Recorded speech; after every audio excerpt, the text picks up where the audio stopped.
So some people have asked me, how would you know if NLP was being used on you or covert hypnotic techniques? And it's not a quick answer, except that I can point people towards the UK entertainer Darren Brown, who has a lot of videos up on YouTube right now that shows him doing things like walking up to people on the street, and within a minute they're giving him their wallet, their cell phone, and their house keys.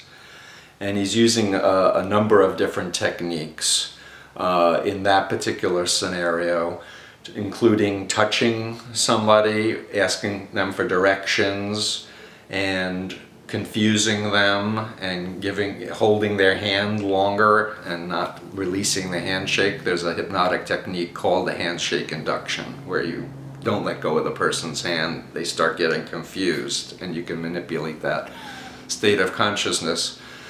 How to protect yourself? Basically, be very careful if you meet someone for the first time and they're an unknown quantity and they're acting like they're your best friend or like they understand you totally, because if they're a stranger, they don't understand you totally. They're probably using a mirroring technique where they're doing exactly what you're doing. They're mirroring your tone of voice, your body posture, your breathing.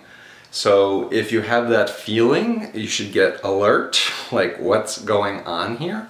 And if somebody asks you a question that's very confusing, that should be a warning sign. And the problem is a lot of people don't know how to be assertive and say no, or I don't know you, please leave now, or just turn around and walk away. A lot of people are too polite.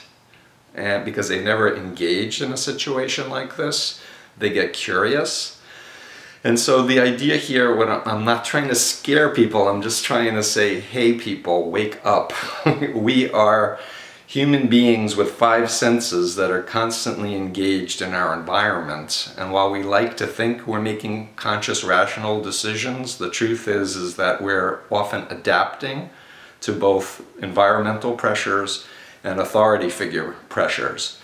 So the more you can learn about this, and I also want to cite my mentor's site, heroicimagination.org, and on that site, Phil Zimbardo of the famous Zimbardo Prison Study has up videos of a lot of the most famous social psychology research, the Ash Conformity Study, the Milgram Obedience Study, as well as his prison study, that shows the power of the situation and how people will do things that they would ordinarily never consider doing because of their environment.